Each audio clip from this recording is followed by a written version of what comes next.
جو بات بھی چاہے اللہ کی طرف سے ہی کیوں نہ ہو، اگر انہیں سوٹ کرے گی تو مانیں گے، ورنہ الٹا پھینک دیں گے۔ اپنے اس فاسقانہ رویے نے انہیں کتاب الہی کی بجائے سحر و ساحری کے شوق میں مبتلا کر دیا۔ سحر و ساحری اور اس قسم کے سفلی اور شیطانی علوم کا چرچا کچھ نہ کچھ تو ہر دور میں رہا ہے،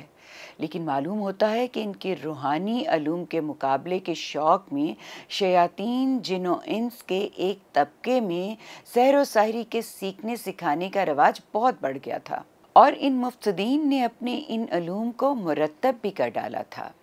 بعد کے زمانوں میں جب یہود دینی اور اخلاقی انحطاط میں مبتلا ہوئے اور کتاب اور شریعت کا ذوق ان کے اندر مردہ ہوا، تو قدرتی طور پر اس طرح کی خرافات کے سیکھنے سکھانے میں ان کا انہماک بہت بڑھ گیا، اور جیسا کہ قاعدہ ہے ان چیزوں کو تقدس کا رنگ دینے کے لیے وہ ان کو براہ راست حضرت سلیمان علیہ السلام کی طرف منسوب بھی کرتے رہے ہوں گے،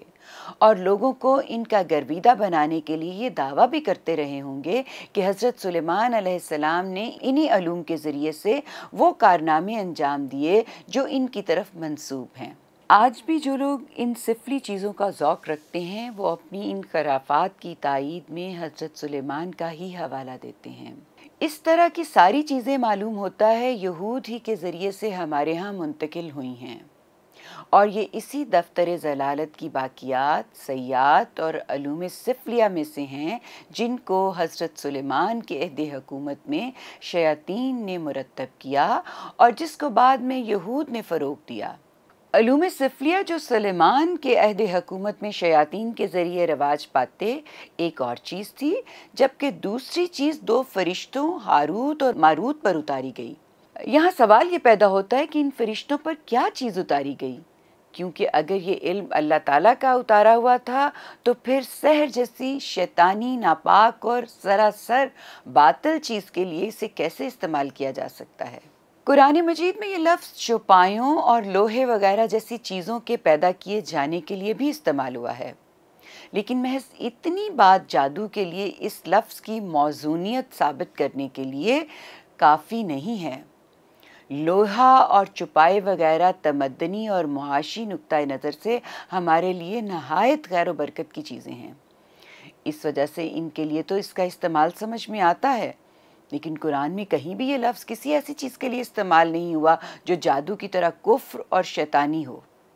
کفار پر عذاب الہی نازل کرنے کے لیے بھی اس کا استعمال ہوا ہے، لیکن کفار پر جو عذاب آتا ہے وہ اہل ایمان کے لیے تو رحمت ہوتا ہے، اور اس سے خدا کی زمین کی تطہیر ہوتی ہے۔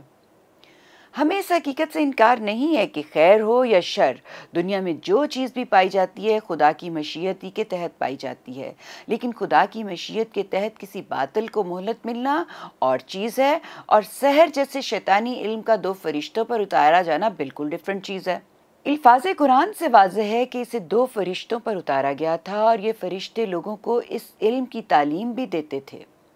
فرشتوں کے متعلق یہ بات بھی مسلم ہے کہ شرک و کفر ہر علائش سے ان کے دامن پاک ہوتے ہیں۔ ان کے مزاج اللہ تعالیٰ نے ایسے بنائے ہیں کہ اس طرح کی کوئی گندگی ان کو کبھی چھو بھی نہیں سکتی۔ فرشتے ہمیشہ اس دنیا میں اللہ کی طرف سے حق اور عدل کے قیام اور خیر و فلاح کی دعوت اور تعلیم کا ذریعہ بنتے ہیں، اور یہی چیزیں ان کے شایان شان بھی ہیں۔ اس وجہ سے جادو کے علم کا ان پر اترنا اور ان کی اشاعت کرنا اگرچہ کتنی ہی احتیاط کے ساتھ کیوں نہ ہو، عقل سے بعید بات لگتی ہے۔ اگر فرشتے اس طرح کے کام کرنے لگ جائیں تو پھر شیطان کے لیے کیا باقی رہ جائے گا؟ فرشتوں نے اپنے اس علم کے لیے جو الفاظ استعمال کیے ہیں اس کا بیان کچھ یوں ہے کہ ان کا علم شیاطین کے سحر سے کچھ مختلف خصوصیات رکھتا ہے۔ شیاطین کا علم تو جیسا کہ قرآن مجید نے خود وضاحت کر دی ہے یکسر کفر تھا، لیکن فرشتوں نے اپنے علم کے لیے اس کے لیے فتنے کا لفظ استعمال کیا ہے۔ فتنہ کے معنی امتحان اور آزمائش کے ہیں۔ قرآن میں اس سے عموماً وہ چیزیں مراد لی گئی ہیں جو پیدا کی گئی ہیں اصلاً انسان کے نفع اور بہبود کے لیے، لیکن انسان اپنے استعمال کی غلطی سے یا ان کی حد سے بڑھتی ہوئی محبت میں گرفتار ہو کر ان کو اپنے لیے فتنہ بنا لیتا ہے، جس کے سبب سے وہ مفید ہونے کی بجائے مضر بلکہ مہلک بن کے رہ جاتی ہیں۔ مثلاً مال اور اولاد کو قرآن پاک میں فتنہ کہا گیا ہے۔ ہر شخص جانتا ہے کہ یہ دونوں چیزیں بجائے خود شر نہیں ہیں بلکہ اللہ تعالیٰ کی نعمتیں ہیں۔ اگر انسان ان کے صحیح مقام کو پہچانے تو یہ اس کے لیے دنیا اور آخرت دونوں میں نفع پہنچانے والی بن سکتی ہیں، لیکن جب انسان ان کی بے جا محبت میں گرفتار ہو کر ان کے پیچھے خدا اور آخرت سے غافل ہو جاتا ہے تو یہی چیزیں اس کے لیے وبال بن کے رہ جاتی ہیں، کیونکہ بعض حالات میں آدمی کو ان کی محبت کفر تک پہنچا کے چھوڑتی ہے۔ اسی علم کی باقیات ہیں جن کو ہمارے صوفیوں اور پیروں کے ایک طبقے نے اپنایا اور اس سے انہوں نے لوگوں کو فائدہ بھی پہنچایا، بلکہ واقعات سے یہ بھی معلوم ہوتا ہے کہ بعض حالات میں اس کی مدد سے انہوں نے جوگیوں اور جوتشیوں وغیرہ کے مقابل میں اسلام اور مسلمانوں کی برتری بھی ثابت کی۔ لیکن اخلاقی زوال کے بعد جس طرح یہود کے ہاں یہ علم علوم سفلیہ کا ایک ضمیمہ اور دکانداری کا ایک ذریعہ بن کے رہ گیا اور حق سے زیادہ اس میں باطل کے اجزاء شامل ہو گئے، جس کے سبب سے لوگوں پر اس کے اثرات بھی وہی پڑے جو قرآن نے بیان فرمائے ہیں۔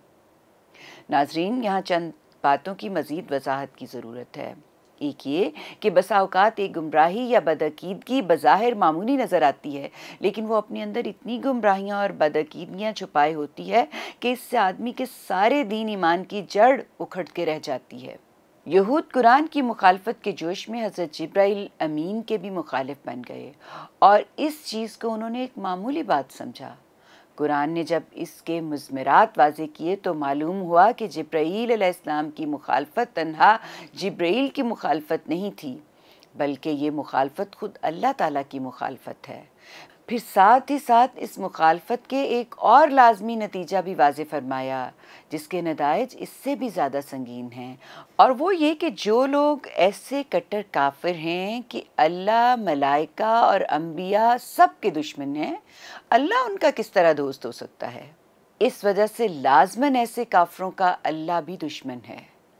غور کیجئے کہ بات کہاں جا پہنچتی ہے۔ دوسری بات جو اس میں بیان ہوئی ہے وہ یہ ہے کہ اللہ تعالیٰ، اس کے ملائکہ اور اس کے نبیوں اور اس کے رسولوں میں کسی قسم کی تفریق نہیں ہو سکتی، ان میں سے کسی ایک کی بھی تکذیب بھی نہیں ہو سکتی اور کسی ایک کی بھی دشمنی بھی نہیں ہو سکتی۔ اس وجہ سے مسلمانوں کا عقیدہ یہ بتایا گیا ہے کہ اس کے رسولوں کے درمیان ہم کسی قسم کی تفریق نہیں کرتے۔ اور اگر ہم مزید غور کریں تو معلوم ہوگا کہ اسی اصول پر وہ حدیث بھی مبنی ہے جس میں اللہ تعالیٰ کی طرف سے نبی صلی اللہ علیہ وآلہ وسلم نے خبر دی کہ جس نے میرے کسی دوست کے ساتھ دشمنی کی تو اس نے خود مجھے اعلان جنگ دیا۔ اس کی وجہ یہ ہے کہ جو لوگ اللہ کو جاننے اور ماننے والے ہیں وہ در حقیقت اسی ملت اور اسی حزب سے تعلق رکھتے ہیں جس میں انبیاء، رسول اور ملائکہ شامل ہیں۔ ان میں سے کسی ایک کے ساتھ بھی دشمنی اللہ تعالیٰ کے خلاف اعلان جنگ ہے۔